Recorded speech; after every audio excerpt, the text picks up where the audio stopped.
sera prêché par son serviteur. Que le Seigneur vous bénisse.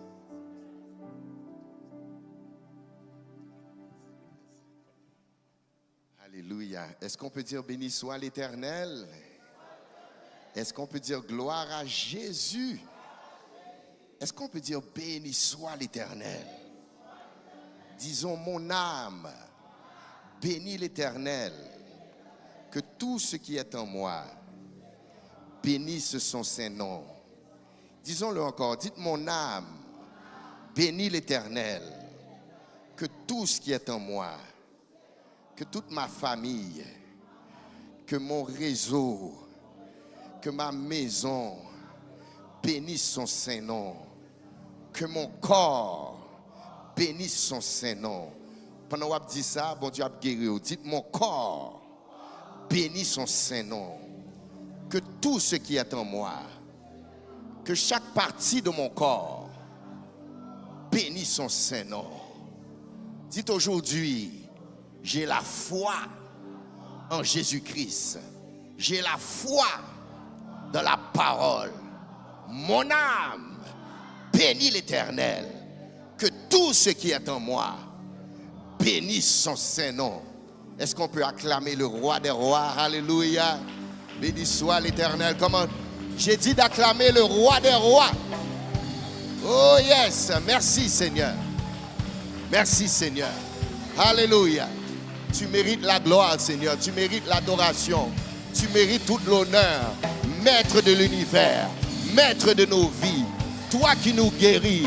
Toi qui nous consoles, toi qui nous restaures, toi qui nous délivres, Jésus, reçois la louange ce matin, reçois l'expression de nos cœurs, reçois Seigneur favorablement ces louanges qui viennent d'un cœur sincère, qui viennent d'une âme qui te cherche, qui viennent d'un esprit qui a soif de toi. Merci Jésus. Jésus, Jésus, Jésus, Jésus. Sois loué, Seigneur. Sois loué, sois loué, sois loué, sois loué. Merci, Jésus.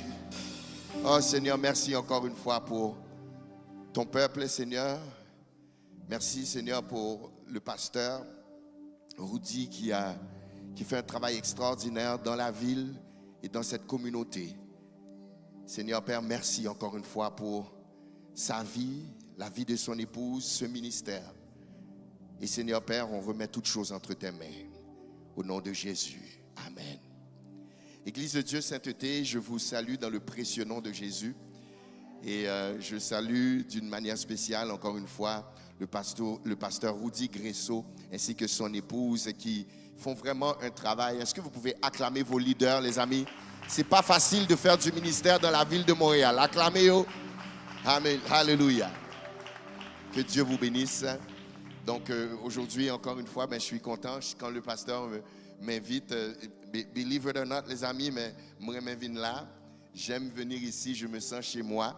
Et je suis vraiment, vraiment content de partager la parole avec vous. Et ce matin, je sens à cœur. C'est comme si moi, je me sens comme un livreur de UPS. Vous connaissez les livreurs? Chaque jour, nous voyons devant la caille, nous qui apportent des boîtes, qui apportent des boîtes et tout. Et moi, je me sens un peu comme un livreur ce matin. Je sens que je suis venu livrer quelque chose de la part du Seigneur. Amen. Donc, je vais faire de mon mieux pour la communiquer. Vous savez, nous, les prédicateurs, on est comme un peu des facteurs ou bien des livreurs. On livre le message et il ne faut pas prendre en considération l'enveloppe. Des fois, l'enveloppe peut nous tromper. Des fois, on peut ne pas trop aimer l'enveloppe. Mais ne prenez pas en considération le livreur ce matin. Ne regardez pas la façon qu'il est habillé, la façon qu'il n'a pas de cheveux. Hein? Mais dites plutôt, je veux recevoir le message. Amen. Gloire à Dieu. Donc, chers amis, je priais le Seigneur et puis je demandais au Saint-Esprit, donne-moi une parole pour l'Église. Et puis, je suis tellement content d'avoir assisté au temps d'adoration avec vous, de pouvoir adorer avec vous. Parce qu'à travers l'adoration, même à travers la prière de la femme de Dieu, j'ai compris que j'ai reçu un message de la part de Dieu pour nous tous. Amen. Et je ne veux pas que vous pensiez que je suis exclu du message. Au contraire, moi, je m'inclus dedans. Lorsque j'ai reçu le message, j'ai dit, mais Seigneur, gardons parole. J'ai dit, non, cette parole aussi, elle est pour moi. D'ailleurs, souvent, nous, les prédicateurs, en tout cas dans mon cas, moi, j'ai tendance à prêcher ce que Dieu me donne à moi pour que je puisse, si c'est bon pour moi, je crois que ça peut être bon pour d'autres. Mais j'aimerais commencer d'entrée de jeu par vous dire que Ecclésias chapitre 3, vous connaissez Ecclésias chapitre 3, sans rentrer dans les détails, il nous dit il y a un temps pour toutes choses sous le soleil, puis il dit il y a un temps pour vivre, il y a un temps pour mourir, il y a un temps pour rire, il y a un temps pour pleurer, il y a un temps pour danser, il y a un temps pour se réunir, il y a un temps pour peut-être s'éloigner. Donc il y a 28 saisons dont le texte parle.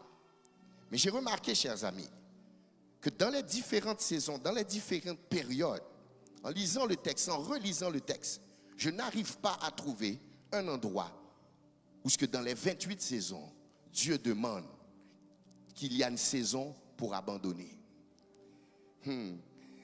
Toutes les saisons que Dieu parle, il ne dit jamais d'abandonner. Je ne sais pas qu'est-ce que tu as vécu cette semaine ou depuis le début de l'année, mais je suis venu te dire de la part de Dieu de ne pas abandonner la course.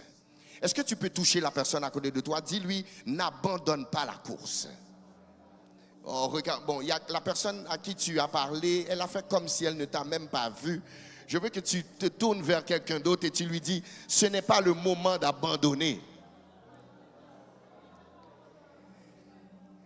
Alléluia. Est-ce qu'on peut dire c'est le temps pour nous de nous lever? Oh, comment on doit le dire avec un peu plus d'autorité, avec un peu plus de foi. Dites, c'est le temps pour nous de nous lever.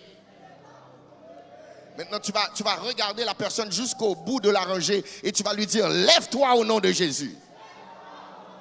Yes, yes, yes. Maintenant, tourne-toi en arrière et puis dis à la personne, hey, lève-toi au nom de Jésus. C'est ça, il y a des gens qui ont compris. Il y a des gens qui ont compris. Comment? Mets-toi sur tes pieds. C'est un geste prophétique. C'est pas juste un moment où ce que tu te lèves comme ça, mais tu es en train de dire au royaume des ténèbres que la saison pour toi est venue pour te lever. Est-ce qu'on peut dire Alléluia? Est-ce qu'on peut dire gloire à Jésus? Écoute-moi, ça fait trop longtemps que l'ennemi essaie de te garder à terre. Ça fait trop longtemps qu'il essaie de te garder assis. Maintenant, tu te lèves pour la gloire de Dieu. Dis, je me lève pour la gloire de Dieu. Oh yes, est-ce qu'on peut dire Alléluia? Dis, je me lève au nom de Jésus. Bon, regarde, on va aller plus loin. Dis, tout ce qui essaie de me traîner vers le bas va me voir être propulsé vers le haut. Dites, je vais de gloire en gloire. Aïe, aïe, aïe, aïe, aïe. Dis, je vais de progrès en progrès. Dis, je vais de succès en succès. Maintenant, tu vas déclarer quelque chose. Je vais te demander de répéter. J'aimerais que tout le monde le répète. Si tu as une voix, si tu es capable de parler, je veux que tu déclares ce que je m'apprête à dire. Parce que ce que je m'apprête à dire, c'est le titre du message. Mais ce n'est pas juste le titre du message. C'est la livraison que Dieu veut livrer dans ta vie. Est-ce que tu es prêt? Est-ce que tu es prêt? Est-ce que tu es prêt? Est-ce que tu es prêt? Parce que tu vas décoller. Lorsque tu vas dire ça, il y a quelque chose qui va se passer dans ta vie. Est-ce que tu es prêt? Vous allez répéter avec moi. Dites au nom de Jésus. Je passe de la souffrance à la puissance. Oh my God, my God. C'est le message que Dieu te dit aujourd'hui. C'est le temps pour toi de passer de la souffrance à la puissance. Déclarez ça. Dites, je passe de la souffrance à la puissance. Au nom de Jésus. Au nom de Jésus. On nous dit encore de la souffrance à la puissance. Maintenant, dis-le pour que le diable entende. Dites de la souffrance à la puissance. Oh, dis-le pour que ton corps l'entende. Dites de la souffrance à la puissance. Au nom de Jésus. Oh yes, vous pouvez vous asseoir dans la présence de Dieu. Gloire à toi, Seigneur. Vous savez, chers amis, depuis, je ne sais pas si depuis l'année a commencé. Peut-être qu'il y a des gens, vous dites, mais c'est quoi cette année 2026? Les 6 premiers mois de ta vie ou de cette année peuvent avoir été une indication que tu souffrais. Et j'aimerais te dire que de la manière que tu as souffert durant les 6 premiers mois n'est pas la manière dont tu vas terminer les prochains mois. Pour les prochains mois, les premiers mois étaient peut-être des mois de souffrance. Mais les 5 prochains mois, les 6 prochains mois seront des mois de puissance. Je veux que tu dises ça. Dis, je ne vais pas ressembler à ce que j'ai traversé. Je me souviens, vous connaissez un peu mon histoire. Malheureusement, il y a environ 7 ans aujourd'hui, j'ai expérimenté l'une des plus grandes douleurs qu'un être humain peut expérimenter. J'ai malheureusement perdu mon épouse à un très jeune âge. Elle m'a laissé avec 4 enfants. Et je me souviens, dans les premières semaines que j'étais dans le deuil, le Saint-Esprit, pasteur m'avait demandé d'aller dans une conférence. Et puis j'étais dans une conférence aux États-Unis. J'avais besoin d'être fortifié. Et puis j'avais été avec un groupe de personnes à l'église. Et puis j'ai rencontré un pasteur qui connaissait ma situation. Et puis il est venu, dès qu'il m'a vu, il a couru vers moi. Et puis il m'a dit, pasteur Daniel, c'est bien toi? J'ai dit oui. Il me dit, tu ne ressembles pas à ce que tu viens de passer. Il dit, je vois la gloire de Dieu sur toi. Il dit, je vois déjà la restauration sur toi. À l'intérieur de moi, je ne le sentais pas. Mais à l'extérieur, c'est comme si on voyait qu'il y avait quelque chose. Je ne sais pas qu'est-ce que tu as vécu durant les premiers mois de l'année 2026. Mais je te déclare que tu vas pas, d'ici la fin de l'année, tu ne vas pas ressembler à ce que tu as traversé. La Bible nous parle dans Daniel chapitre 3, verset 27. Il nous parle de Shadrach, Meshach et Abednego. Et puis il nous dit qu'il y a des hommes qui ont été lancés dans la fournaise ardente. Et pendant qu'ils sont rentrés dans la fournaise ardente, la Bible nous précise que les satrapes, les intendants, les gouverneurs et les conseillers du roi s'assemblèrent. Ils virent que le feu n'avait eu aucun pouvoir sur le corps de ces hommes, que les cheveux de leur tête n'avaient pas été brûlés, que leurs caleçons n'étaient point endommagés et que l'odeur du feu ne les avait pas atteints. Tu vas passer peut-être par des épreuves, mais lorsque tu vas sortir de l'épreuve, tu ne vas pas ressembler à ce que tu as traversé. Oh, je suis venu te dire de la part de Dieu que les gens vont entendre ton témoignage. Ils vont dire, mon Dieu, toi tu as passé par là. Toi, ta famille a passé par là. Ton mariage a passé par là. Et c'est de ça que vous avez l'air aujourd'hui. Donc je déclare au nom de Jésus que même les terreurs, les tourments, les difficultés que tu as endurées vont déverser sur toi une gloire. Dites de la souffrance à la puissance. Dites de la souffrance à la puissance. Je lis pour vous un autre texte. Il y a plusieurs textes qu'on va lire et je vais me concentrer sur un à la fin. Genèse chapitre 35 verset 18. Gloire à Dieu. Il nous dit, ils partirent de Béthel. Il y avait encore une certaine distance jusqu'à Ephrata.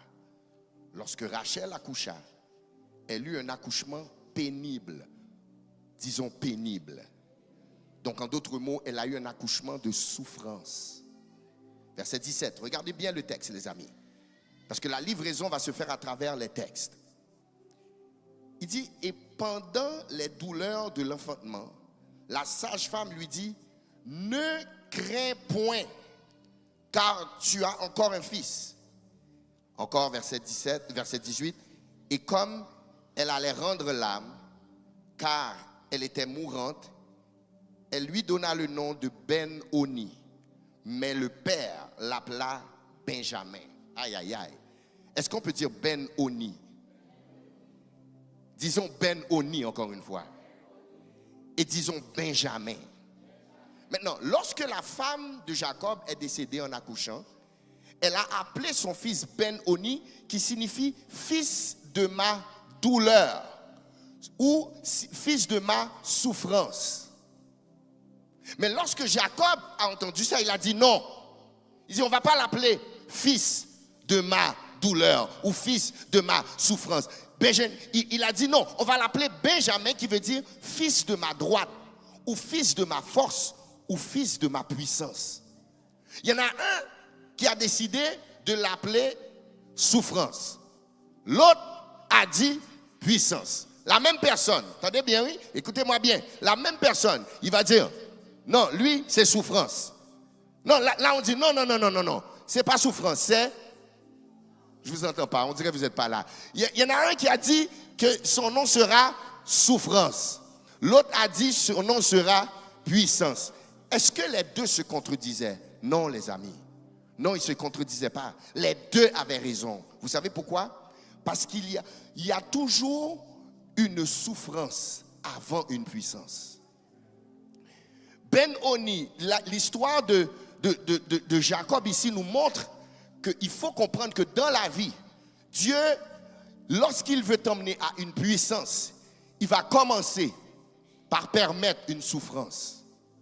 Si tu es présentement dans une souffrance quelconque, que ce soit une souffrance économique, que ce soit une souffrance au niveau de la famille, que ce soit une souffrance au niveau marital, que ce soit une souffrance même au niveau de l'emploi, que ce soit une souffrance même avec, je ne sais pas moi, le gouvernement, peu importe la catégorie de ta souffrance, je t'annonce aujourd'hui que lorsque tu es enfant de Dieu et que Dieu permet une souffrance, c'est qu'il a une puissance en tête. Oh, alléluia. Cela veut dire que tu ne dois pas nécessairement pleurer ou être frustré lorsque tu vois une souffrance. Tu devrais être encouragé pour dire, s'il y a une souffrance ici, c'est que Dieu a l'intention de faire ou de générer une puissance. Si tu le crois, dis Amen.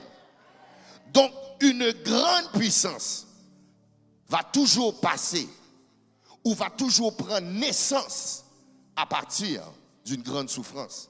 Cela veut dire, si ta souffrance est grande, je t'annonce que je n'ai même pas besoin de voir 2027. Je n'ai pas besoin de voir 2028. Je n'ai pas besoin de voir 2029. Je n'ai pas besoin de voir 2030. Je sais que si ta souffrance est grande en 2026, aïe, aïe, aïe, la puissance sera énorme dans les prochaines années. S'il y a un peuple, si tu ne souffres pas, peut-être que tu ne vas pas comprendre ce que je dis. Mais j'aimerais parler à ceux et celles qui vivent une forme de souffrance. Si c'est de toi je parle, laisse-moi t'entendre crier un Alléluia. Chers amis, il faut qu'on comprenne, chers amis, que les plus grandes innovations vont naître à partir de grandes frustrations. Dites de la souffrance à la puissance. Vous connaissez peut-être ou pas cette grande crise qui s'est produite aux États-Unis en 2008. Des millions de personnes ont perdu leur emploi, des entreprises ont fermé, l'économie mondiale, elle avait été profondément ébranlée. Et pendant que beaucoup se plaignaient, il y a un homme qui, lui, réfléchissait. Pendant que tout le monde se plaignait, lui, il réfléchissait. Cet homme, je vous donne son nom. Je m'excuse parce que je ne suis pas habitué à ces noms-là, mais son nom c'est Satoshi Nakamoto. Bon, nous tous, ce n'est pas un Haïtien. Maintenant, Satoshi Nakamoto était dans ce temps-là, il était âgé d'environ 36 ans. Et il a passé des mois et des mois sur son ordinateur pour chercher des solutions pendant que le monde ou les États-Unis étaient en crise. Donc pendant que tout le monde était frustré, lui il a dit non, je ne vais pas me frustrer, je vais chercher quelque chose. Donc écoutez bien, il était frustré oui de la situation, mais il a canalisé sa frustration d'une manière. Sa frustration face au système financier traditionnel est devenue un moteur de créativité. Et vous savez qu'est-ce qui est arrivé? Le 3 janvier 2009, après une année de travail, il a lancé ce qu'on appelle les bitcoins. Beaucoup de gens maintenant aujourd'hui investissent dans les bitcoins. Les bitcoins, mon Dieu, c'est une valeur, elle génère une valeur monétaire extraordinaire. Mais comprenons le contexte dans lequel les bitcoins ont été créés. Ils ont été créés pendant que tout le monde était frustré. Est-ce possible qu'il y a des saisons où ce que tu es frustré, que Dieu ne t'appelle pas à te frustrer, mais t'appelle à réfléchir?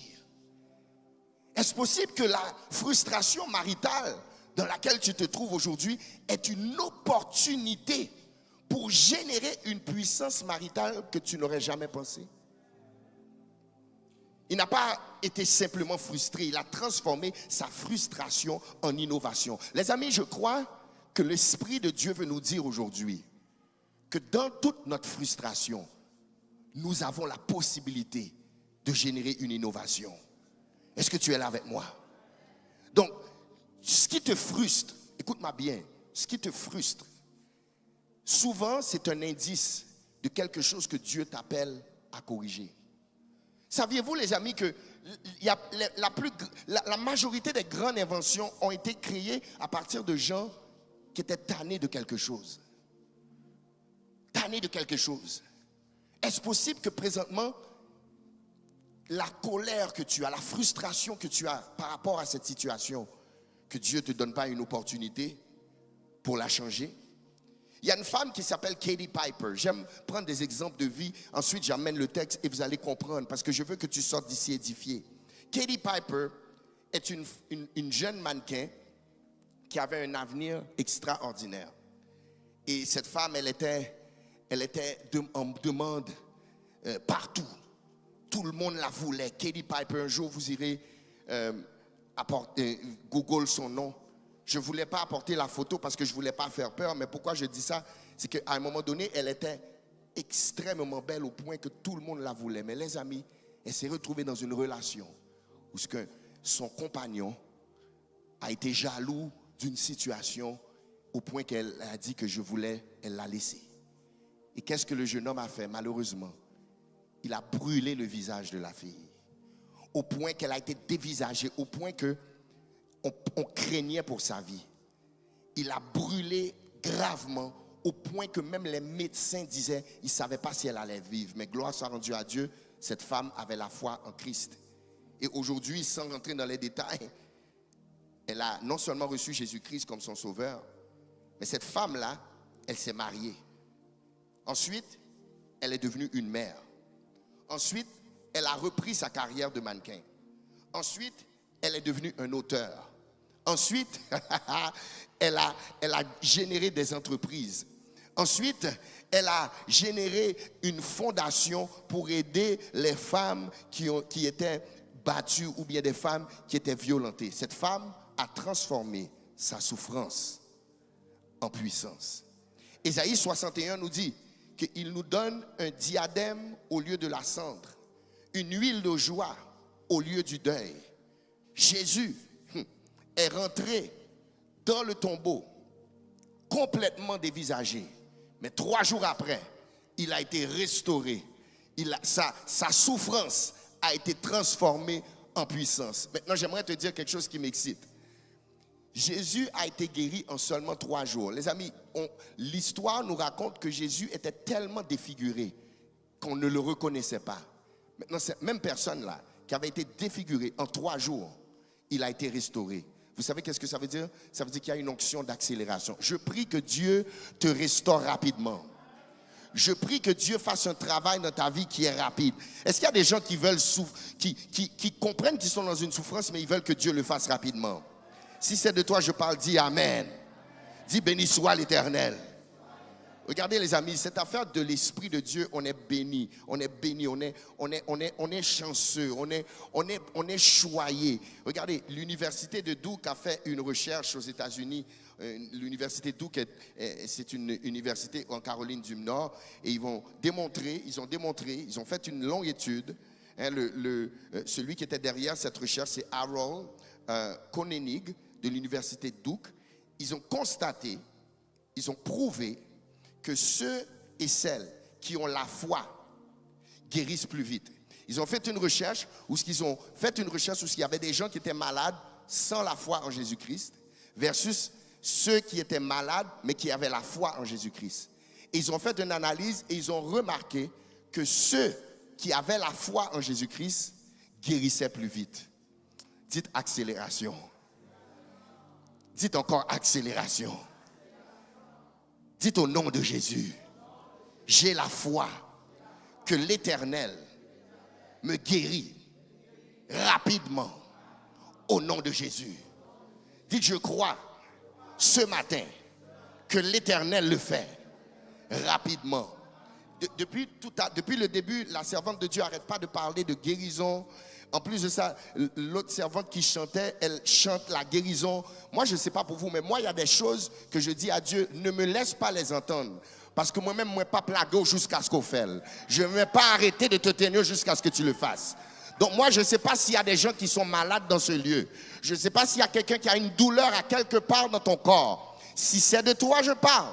Je te conseille de rapidement prendre ta guérison en criant « Béni soit l'Éternel ». Maintenant, il y a des gens qui sont là, vous dites, mais pasteur, je ne suis pas malade. Mais pourquoi tu ne veux pas être utilisé par Dieu pour guérir les malades? Les amis, on est dans la fin des temps. Dieu veut répandre sa gloire sur la terre. Si tu veux être utilisé par Dieu pour la guérison, tu n'as pas besoin d'être un super pasteur, un super prophète, un super apôtre. Tu dois simplement avoir la foi dans la guérison. Dites, je reçois la guérison. Dites, je reçois la guérison. L'autre jour, j'étais malade il y a quelques mois. Malade, je ne sais pas si je peux dire malade. J'ai recommencé, mes amis, j'ai recommencé à m'entraîner. Et pendant que je m'entraînais, pasteur, j'ai fait mon coach m'a fait faire un faux, mais c'est pas de sa faute. Il m'a fait lever quelque chose qui était un petit peu trop lourd. Et puis, j'ai été blessé. Et puis, mon bras me donnait des problèmes et puis tout ça. Et puis, on m'a dit que je faisais une inflammation. Et puis, il y a un serviteur de Dieu, j'aime pas nommer trop les noms, mais il y a un serviteur de Dieu qui prêchait, je regardais YouTube, et puis un ami à moi, pendant qu'il prêchait, il a dit, tous ceux et celles qui ont un problème d'inflammation dans leur corps, recevez la guérison au nom de Jésus. Et puis moi, j'étais dans mon bureau, et puis ma travail, puis je l'ai entendu, j'ai dit, on dirait que j'ai entendu dire inflammation. J'ai dit, mais non, Seigneur, tu ne peux pas avoir dit ça. Moi, j'ai une inflammation dans mon bras, puis que là, maintenant, tu ne fasses rien. J'ai dit, Seigneur, je reçois ma guérison au nom de Jésus. J'ai juste dit ça, mais je l'ai vraiment cru de tout mon cœur. Oh, les amis, moi, je crois au surnaturel. Et pendant que il a dit ça, bon, j'ai dit, je le reçois au nom de Jésus. Et puis, j'ai continué mon travail. Là, bon, okay, j'ai pris mon sac. Quand j'avais terminé de travailler, pasteur, j'ai pris mon sac. Et puis, quand je l'ai pris, mon sac, j'ai dit, quête. J'ai dit non, moi au nom de Jésus j'ai été guéri. Mon inflammation elle est partie au nom de Jésus. Mais j'avais mal encore. Je me bats chez nous, j'avais mal encore. Et puis là maintenant je rentré dans l'auto. Quand j'ai déposé mon sac, je ne pouvais pas faire des. Là j'ai eu un petit peu peur là j'ai switch de bras. Et puis là j'ai dit déposer mon sac dans l'auto. Et puis bon, j'ai commencé à conduire. Et puis il y a un appel, j'ai reçu un appel et puis je conduisais. Moi pour sortir de mon bureau jusqu'à chez moi, pasteur, c'est environ 50 minutes. Et puis bon, je roule et puis j'écoute la musique et puis je loue le Seigneur et puis tout ça. Et puis là, pendant que je loue, gloire à Dieu. Moi j'aime la louange, j'adore la louange. Et puis là maintenant je suis rentré chez moi. Et puis tout d'un coup là je prends mon sac et puis tout ça. Là je fais mes affaires. Là j'avais un problème, je devais lever quelque chose. À la maison j'ai levé, ma fille me demande, papi, est-ce que tu peux venir m'aider pour faire telle affaire? Là je l'aide et puis tout ça. Là, quand je m'en vais me coucher, j'ai dit, oui, oh, mon bras est guéri. Je ne sais pas quelle inflammation tu as dans ton corps, mais le même Dieu qui m'a guéri simplement en recevant te guérit maintenant au nom de Jésus. Si c'est de toi je parle, dis Alléluia. Dis Alléluia. Pasteur, j'ai vu ma défunte épouse mourir du cancer de l'estomac. Pasteur, j'ai prié. Je priais tous les jours, matin, midi, soir. Des fois, elle avait des douleurs. Je priais pour elle. J'ai dit, est-ce que tu sens la douleur? Oui, je le sens encore. Après ça, elle disait, je ne le sens plus. Et finalement, elle est décédée. S'il y a quelqu'un, je ne pense pas qu'il y a quelqu'un dans cette salle qui avait plus de doutes que moi par rapport à la guérison. Mais Dieu m'a dit, je vais transformer ta comment en puits?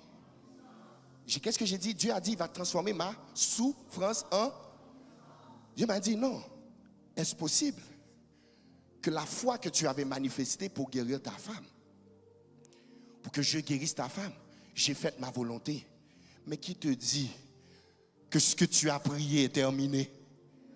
Chers amis, depuis ce temps-là, j'ai été guéri, pasteur. J'ai manifesté la foi.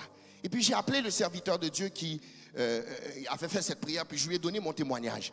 Et puis il m'a dit, mais tu sais, pasteur, il dit, est-ce que tu sais que si tu as la foi, tu peux continuer à manifester cette même foi-là, mais pour le peuple? Et puis à un moment donné, j'ai dit, ah oui. Et puis là, il m'a donné quelques textes bibliques et puis tout ça. Puis j'ai dit, mais pasteur, tu sais, je suis découragé parce que mon épouse est décédée dans cette histoire-là. Il m'a dit, Daniel, arrête de calculer. Il dit, aie juste la foi, sois comme un enfant. Crois seulement et tu verras. Les amis, c'est pas ça qu'on chantait tout à l'heure. Les amis, il faut faire attention. Quand on est dans la présence de Dieu, il faut faire attention de ne pas juste dire des mots comme ça. Je crois. Non, si tu crois, tu dois voir. Est-ce que tu es là avec moi? L'homme de Dieu m'a dit, commence à le prier pour l'assemblée. Les amis, depuis le mois de juin, on a littéralement 17 guérisons qui ont été accomplies, documentées par des gens qui étaient malades. Les amis, quand je vous parle de souffrance à la puissance, je ne suis pas venu faire de la publicité pour un homme. Je suis venu vous dire de la part du ciel que si vous avez la foi, vous verrez la gloire de Dieu. Donc s'il y a des gens qui ont la foi pour la guérison, laisse-moi t'entendre crier Alléluia. Dis béni soit l'Éternel. Ok. Maintenant, quelqu'un peut dire, ok, de manière concrète, Daniel, comment passer de la souffrance à la puissance pour les prochains mois? Nous avons lu le texte. Nous allons tourner nos Bibles dans Joël chapitre 2, le verset 23. Je vais lire pour vous. Et il y a des secrets, à mon humble avis, qui se trouvent dans ce texte qui nous permettront d'expérimenter une souffrance ou plutôt de passer d'une souffrance à la puissance. Je crois, chers amis, que s'il y a une souffrance financière, si tu mets en application ce que le texte nous montre, tu vas expérimenter dans les prochains mois une puissance par rapport à un domaine dans lequel tu souffrais. Tu as un avantage, mon frère, tu as un avantage, ma soeur. Tu sers un Dieu qui veut te faire du bien. Comme le pasteur disait, aujourd'hui, tu as des besoins, tu as des choses que tu vis et Dieu veut intervenir dans ta vie. Tout ce que tu dois faire, c'est écouter sa parole, suivre ses instructions et avoir la foi. Est-ce qu'on peut lire le texte? Je vais le lire pour vous. On l'a lu tout à l'heure, mais permettez-moi de le relire. Le verset 23. Et vous, enfants de Sion, soyez dans l'allégresse et réjouissez-vous en l'Éternel votre Dieu. Car il vous donnera la pluie en son temps. Il vous enverra la pluie de la première et de l'arrière-saison comme autrefois. Mes chers amis, le livre de Joël parle de gens qui ont passé par des énormes pertes. Ces gens-là, à cette époque-là, leur métier principal était l'agriculture. Ils étaient des agronomes. Et l'agronomie, bon, c'est quoi? Pour ceux qui ne le savent pas, c'est un ensemble de connaissances scientifiques relatives à l'agriculture. Maintenant, ces hommes et ces femmes, mais surtout ces familles-là, ils vivaient à cause de l'agriculture. Donc, toute leur économie tournait autour de ça.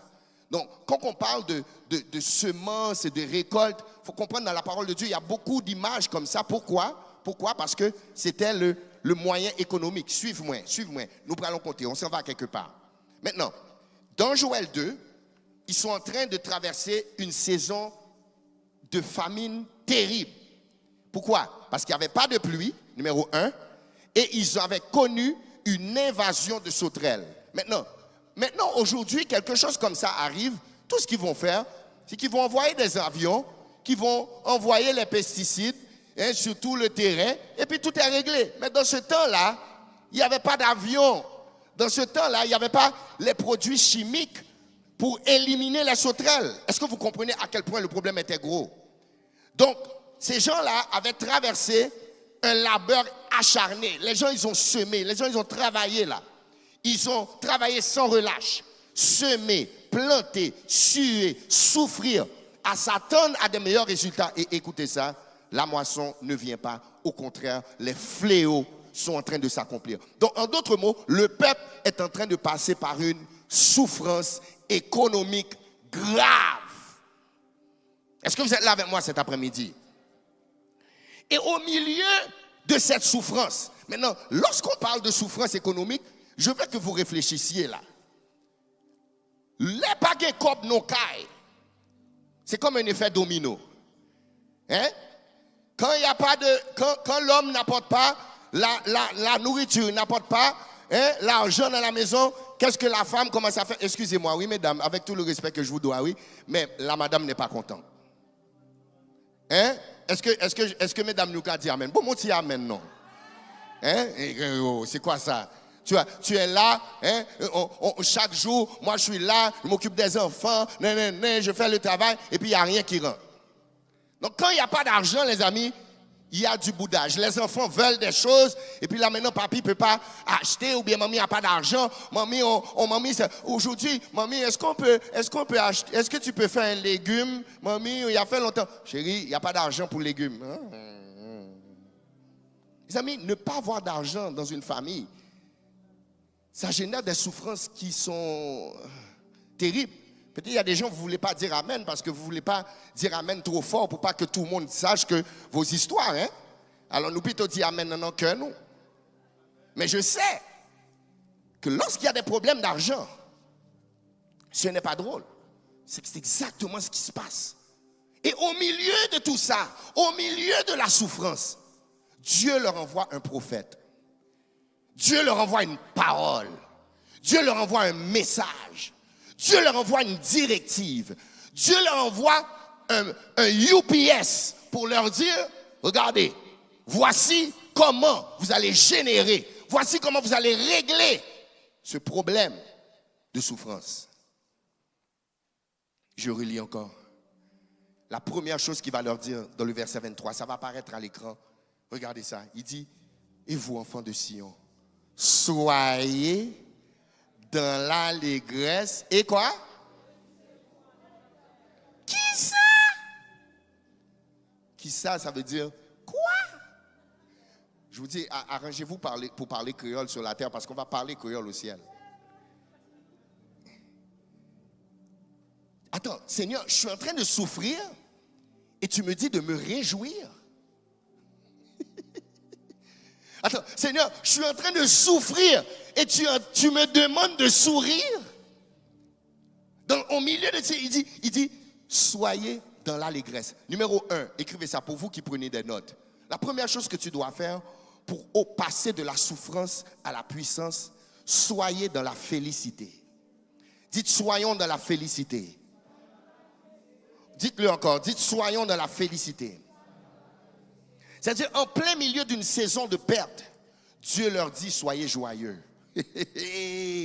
Dieu leur dit de faire un sourire. Il y a des gens qui m'écoutent ce matin, vous dites, mais là, moi, non, moi, je ne vais pas sourire. Comment je vais sourire là? Tu ne sais pas à quel point ma vie va mal. Dieu te dit, lorsque tu vois que tu es dans une souffrance, la première chose que tu dois faire, c'est te réjouir. Maintenant, je sais que ça ne fait pas de sens. Mais Dieu ne te dit pas de te réjouir par rapport à qu'est-ce qui se passe. Il te dit de te réjouir par rapport à qu'est-ce qui s'en vient. Est-ce qu'on peut dire béni soit l'Éternel? Est-ce qu'on peut dire gloire à Jésus? Dieu ne te dit pas de te réjouir par rapport à ce qui s'est passé. Il te dit sois heureux parce qu'il y a quelque chose qui s'apprête à arriver. Oh, alléluia. Cette semaine, j'étais avec les ministres de l'église, pasteur, et puis je leur ai dit tout d'un coup, j'ai dit, je ne sais pas si vous parlez anglais, mais si vous ne parlez pas, c'est correct. J'ai dit, something good is going to happen to you. Regardez mon akoto là, dis-lui ça. Dis-lui, something good is going to happen to you. Même si tu ne parles pas anglais, fais juste dire, you. Something good is going to happen to you. Je le prophétise. Cette semaine, tu vas appeler le pasteur. Tu vas dire, tu te souviens, pasteur, qu'on avait dit il y a quelque chose de bon? Bon, voici ce qui m'est arrivé. S'il y a des gens qui le reçoivent, dis, je le reçois. Dis, il y a quelque chose de bon qui va se passer pour moi dans les jours à venir. Il te dit, sois dans la félicité. Il dit, ne regarde pas qu'est-ce qui se passe maintenant. Regarde qu'est-ce qui s'en vient. Dieu dit, tu sais pourquoi il dit, soyez dans l'allégresse? Parce que Dieu regarde nos vies à partir de notre regard. Dieu, lui, il te dit, non, tu peux te réjouir parce que lui, il voit déjà la bénédiction qui est là. Est-ce que tu es là avec moi? Pasteur, bon exemple. Je vais vous donner un exemple bien simple. J'ai pas eu la chance de suivre le match hier. Moi, j'aime beaucoup le soccer. D'ailleurs, il y a la finale aujourd'hui. Je fais de la publicité pour FIFA. Je ne sais même pas pourquoi. Ils ne vont même pas me payer. Mais je savais que la France avait perdu. Maintenant, bon, je voulais que la France gagne. L'Angleterre gagne aussi. Ça ne me dérange pas, whatever. Mais pendant que je regardais le match, il y avait un niveau de stress qui n'était pas là. Aïe, aïe, aïe. Pourquoi? Parce que je savais déjà qui avait gagné. Dieu, il est au ciel. Si tu penses que Dieu va se stresser pour ta situation, oublie ça. Il ne va pas se stresser parce qu'il voit déjà que tu as remporté le combat. Il voit déjà que tu as la victoire. Les autres sont là, bien relax. Toi, tu es là en train de stresser. Oh my God, oh my God, oh my God, oh my God. Comment je vais faire pour payer cette voiture? Oh my God, oh my God. Ou quoi, je suis capable de payer taxe? Oh my God, comment je vais faire pour payer la taxe, Seigneur? Comment je vais faire pour payer la fourniture scolaire? Dieu est là en train de relaxer, en train de chill, il est en train de dire, mais oui, ça qu'a fait les gars, on est là. Et puis, toi, tu es là, mais Seigneur. Non, Dieu a déjà vu le match. Est-ce que tu peux dire à la personne à côté de toi, il a déjà vu le match? Il a déjà vu ta victoire. Il a déjà vu ta guérison. Il a déjà vu ta restauration. Ça, c'est le Dieu que tu sers. C'est pour ça, le dimanche, lorsque tu vois que la servante est excitée, puis elle te dit, louez le Seigneur, tu dois comprendre ce qui se passe dans l'esprit. Tu dois comprendre qu'elle a une vision. Elle a vu qu'est-ce que Dieu a vu. Et si elle a vu ce que Dieu a vu, c'est juste une question de temps avant que toi, tu l'expérimentes sur la terre. My God, est-ce qu'il y a quelqu'un qui comprend quelque chose ici dans ce lieu? Si tu es là, laisse-moi t'entendre crier Alléluia. Regardez, maintenant tu vas regarder la personne à côté de toi, tu vas lui dire, regardez, something good is going to happen to you. Oh yes. Il y a quelque chose de bon qui s'en vient pour toi. Il y a quelque chose de bon qui s'en vient pour toi. Si tu le crois, dis béni soit l'Éternel. Si tu le crois, dis Alléluia. Qu'est-ce que le texte dit? Il dit, soyez dans l'allégresse. Dites-le encore. Numéro 1, soyez dans la félicité. Si tu savais ce que Dieu s'apprête à tourner pour toi, tu l'aurais loué jusqu'à 5 heures de l'après-midi. Maintenant, regardez, on continue. Il me reste 2 autres points. Numéro 1, qu'est-ce que j'ai dit? Soyez dans...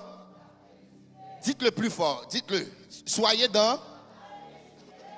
Si lorsque tu rentres à la maison, puis la personne qui ne croit pas en Dieu, puis que, peut-être l'oncle ou bien, la personne qui te méprise, puis qui te dit, bon, qu'est-ce qu'on t'a dit à l'église aujourd'hui? Tu vas dire, numéro 1, soyez dans... OK.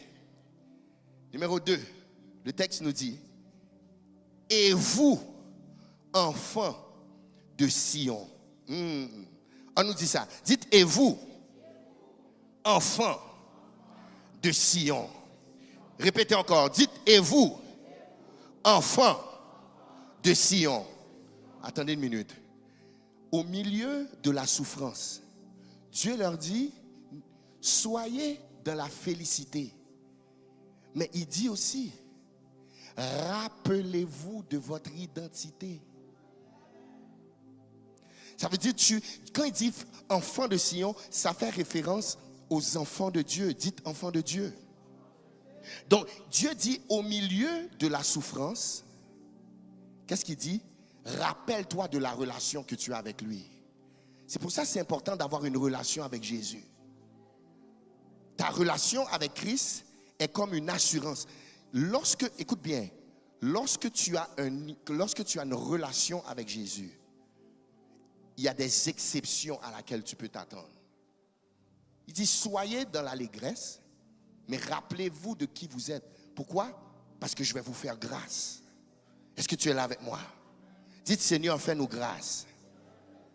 En d'autres mots, Dieu dit, rappelez-vous de qui vous êtes. Ça veut dire, Dieu dit, je suis un Dieu responsable. Je ne suis pas un Dieu qui va te laisser souffrir sans jamais intervenir. Je ne suis pas un genre de Dieu qui va laisser ses enfants sans nourriture, sans donner nourriture. Je ne suis pas le genre de Dieu qui va laisser l'ennemi se lever contre toi et puis laisser l'ennemi prendre toute la place qu'il veut. Non. Il dit, je ne suis pas le genre de Dieu qui va littéralement ne pas subvenir à tes besoins. Je ne suis pas le genre de Dieu qui va laisser une attaque venir sans te donner la solution pour contrecarrer. Souvenez-vous, vous êtes qui vous êtes en Christ et vous, enfants de Sion. Donc, numéro 1, qu'est-ce que j'ai dit? Soyez dans la. Numéro 2, rappelez-vous de votre. Numéro 1, soyez dans.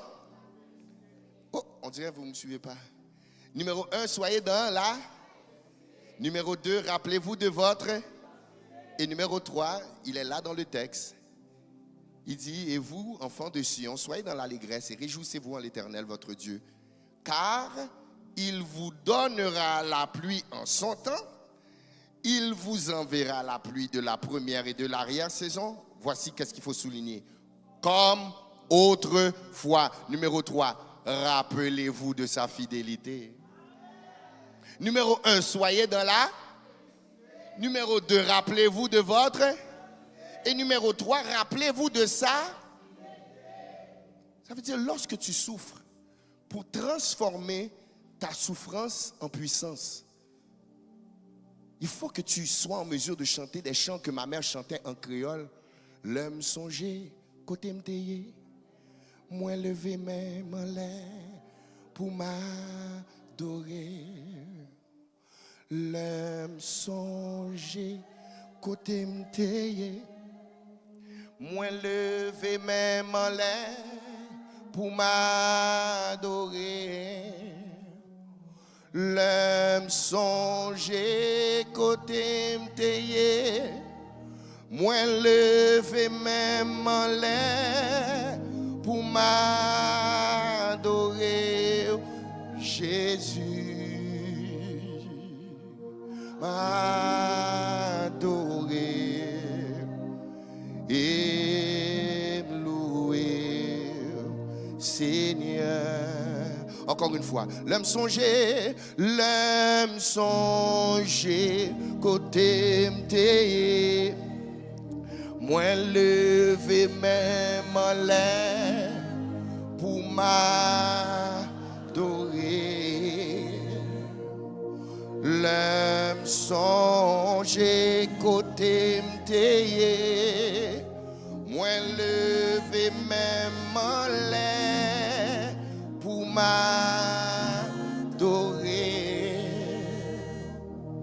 L'homme songer, côté m'teye, moi levé même en l'air pour m'adorer. Jésus m'adorer et louer. Bon Dieu qu'a fait toute bagarre, alléluia, toute bagaille. Bon Dieu qu'a fait toute bagaille pour moi. Lycée l'alpha et l'oméga. Oh my God, le commencement et la fin. Bon Dieu qu'a fait toute bagarre pour. Une dernière fois, le diable n'aime pas ça, il n'aime pas ça. Bon Dieu qu'a fait, oh yes, toute bagarre. Oh my God, tout, mes amis, toute bagarre. Bon Dieu qu'a fait toute bagarre pour moi. Rappelle-toi de sa fidélité. Rappelle-toi qu'il l'a déjà fait. Rappelle-toi qu'il est dans les affaires de faire la pluie tomber. Rappelle-toi rappelle-toi, soit dans l'allégresse, soit dans la félicité. Rappelle-toi de ton identité. Mais rappelle-toi surtout qu'il l'a fait. Oh, c'est le temps pour toi et moi de appliquer la devise du Québec. Je me souviens d'où je sors. Je me souviens qu'il a fait dans le passé. Je me souviens qu'il m'a déjà délivré. Je me souviens qu'il a déjà guéri. Il est capable. Il l'a fait dans le passé. Il est le même hier, aujourd'hui et éternellement. Non, je ne vais pas rester dans la souffrance. Ma souffrance va se transformer en puissance. Si tu le crois, crie Alléluia! Alléluia! Alléluia! Alléluia! De la souffrance à la puissance. De la souffrance à la puissance. De la souffrance à la puissance. C'est ta parole aujourd'hui.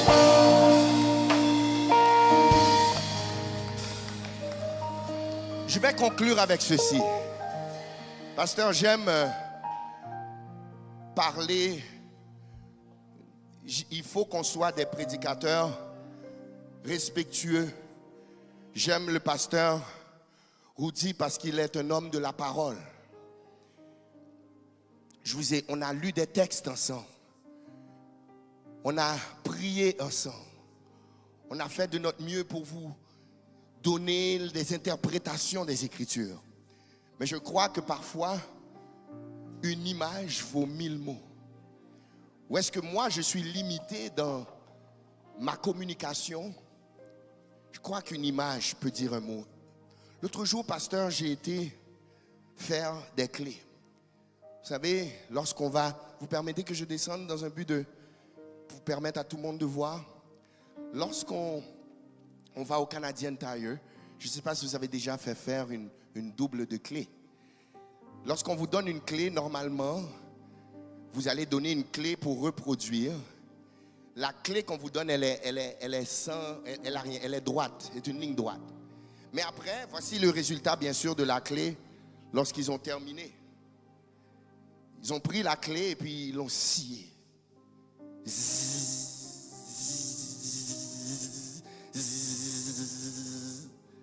Ça a pris quelques minutes. Puis la clé qui était droite a eu maintenant ses courbes. Daniel, pourquoi tu nous dis ça? Et si la clé pouvait parler? Et si la clé pouvait dire pourquoi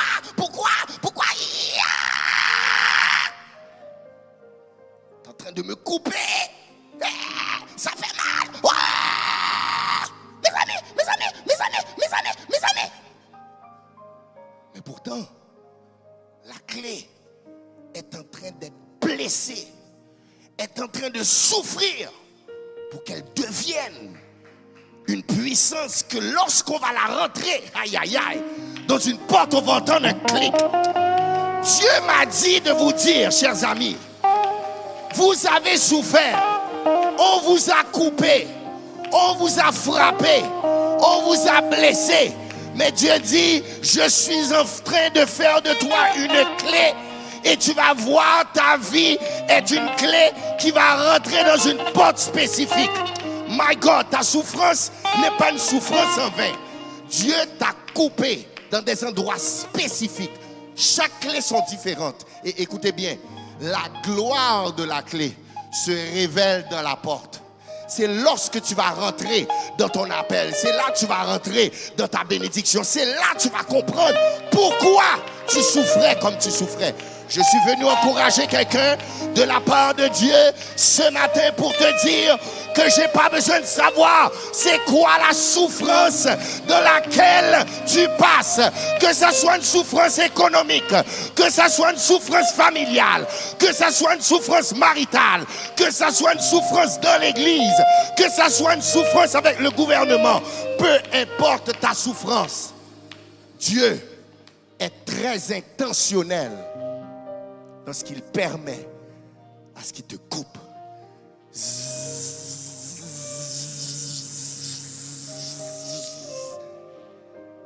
un rejet, une perte d'emploi, parfois même un divorce, un scandale. Et tu dis, Seigneur, pourquoi? Je sais, tu es la clé. Je peux juste imaginer à quel point la clé doit être en train de crier. Mais Dieu m'a dit de te dire, je ne suis pas venu te dire que la souffrance ne va pas arriver. Je serais menteur si je te dis ça. Je ne suis pas venu te dire qu'il y a un moyen pour toi de ne pas souffrir dans la vie, de ne pas souffrir au Québec. Non, ce n'est pas ça que je suis venu te dire. Je suis venu te dire qu'au milieu de la souffrance, rappelle-toi, premièrement, sois dans la félicité. Parce que tu vas matcher dans une porte. Rappelle-toi de ton identité. Tu n'es pas n'importe qui, tu es l'enfant de Dieu. Ouais. Rappelle-toi de qui tu es. Rappelle-toi de qui tu es. N'oublie pas qui tu es. Rappelle-toi de sa fidélité. Parce qu'il est fidèle. Seigneur Père, dans le nom de Jésus, j'ai dit, Seigneur, ce que j'ai senti à cœur de dire à ton peuple. Maintenant, Seigneur, fais ce que tu as dit tu allais faire. Plusieurs d'entre nous, nous souffrons. Ça fait mal. On ne sait même pas comment on va faire demain. On ne sait même pas comment on va faire la semaine prochaine. On ne sait pas, Seigneur. Mais une chose que nous savons, c'est que nous savons à qui nous appartenons. Une chose que nous savons, c'est que tu es fidèle. Donc Seigneur, fortifie ton peuple. Donne la force, donne le courage, donne l'encouragement. Donne Seigneur la grâce de passer à travers le feu et de sortir de manière intacte. De manière à ce que les gens diront, est-ce vraiment par ça que tu as passé? Tu n'as pas de l'air de ce que tu as traversé. Bénis ton peuple, fortifie. Au nom de Jésus, nous avons prié. Amen. Que Dieu vous bénisse, chers amis. Content d'avoir été parmi vous.